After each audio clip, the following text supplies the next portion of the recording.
it's correct answer is D, right? What is D? What is that condition called? What is the name for that condition? What condition? D. Oh, it's serotonin syndrome. Good afternoon. The topic for today's class is family therapy. Specifically, we're going to discuss some concepts that pertain to family as a system, concepts that are used by social workers and counselors to properly address family issues. Also, we're going to take a look at, as you can see on the board, one of the tools that is used to describe family dynamics and portray them for the sake of the family in therapy. By looking at this, which is usually done on a piece of paper, the family members can usually see and observe the types of dynamics, problems, and events that occur. By examining this diagram, the family in therapy can clearly see the types of dynamics, significant events, relationships between the members that occur over the 3 generations portrayed in the diagram. Before we discuss this, though, I would like to take you through some of the basic concepts that apply to family therapy. Some key assumptions that, regardless of the school of social work, are used in approaching family therapy. First concept is one of the most important ones and describes the family as a system.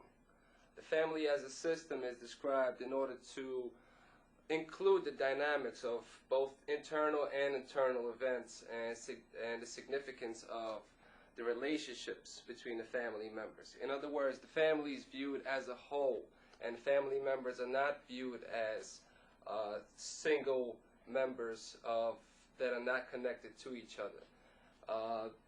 The family as a system concept implies that relationships between family members are affected by both parties, as well as the outside events. Family members' actions affect one another's in a very clear way. The family as a system implies that once something happens on one end of the system, the other end of the system is usually affected in some way. The second concept is the concept of homeostasis. Homeostasis, in translation, is a word for balance. In other words, the family as a system is viewed as a balanced system.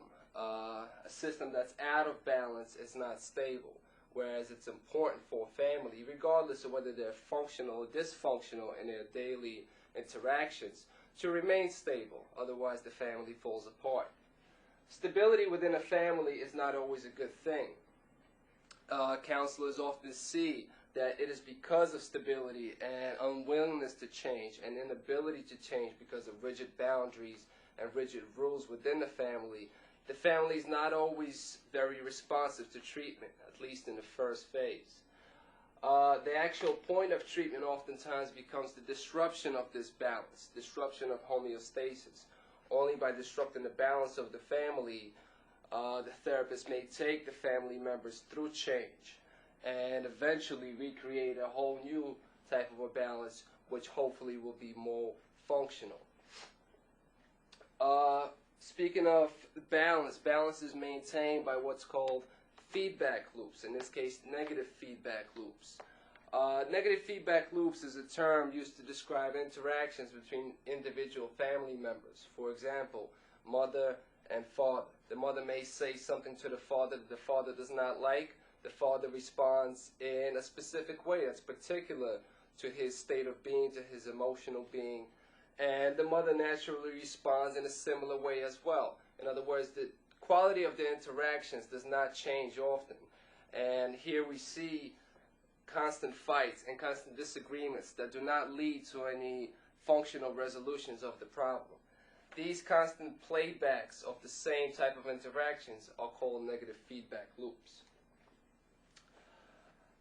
The next concept is what's called the identified patient, and with it we examine the roles of other members of the family. The identified patient seems to be the most important person when it comes to engaging in therapy. The identified patient is usually the person with a problem, or the person that the family thinks or singles out to have the problem. If, for example, a father suffers from alcoholism and the family urges the father to enter treatment, may perhaps enter treatment with the father together, the father is still viewed by the family and promoted by the family as the person with the problem. The identified patient ends up being the focus of therapy, at least initially, but it is important not to give the identified patient too much value in terms of how the family views him. The family tends to place their own feelings of guilt, feelings of shame onto the identified patient, therefore escaping the fact that they have to deal with their own problems. Back to the genogram. The genogram is a tool used mostly by proponents of what's called the extended family emotional systems theory. This theory was originated by Murray Bowen, and it takes into account not only the immediate happenings within the present time in a family, but also the types of interactions and dynamics that have occurred over the last 3 generations.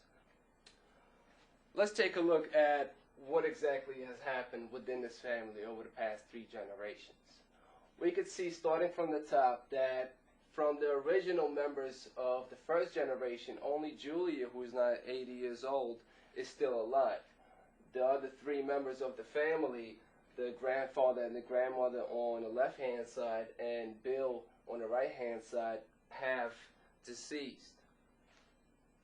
Now, if we take a look there at Bill, we could see that Bill is portrayed to have had a mental illness of some sort.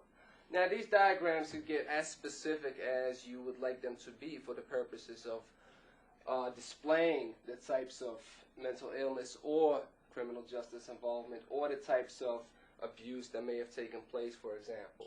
But for the purposes of our class, we just would like to examine the basic types of symbols that are used. Back to the diagram, Bill having had a mental illness of some sort. In his marriage to Julia, they gave birth to Peter and Lisa. Peter, who is now deceased as well. Lisa's still alive, 56-year-old, and the word church signifies some sort of significant church involvement in her life. Usually something like this, either occupation is noted or significant involvement in some organization is noted next to that person. We can see that Lisa being drawn in thick double lines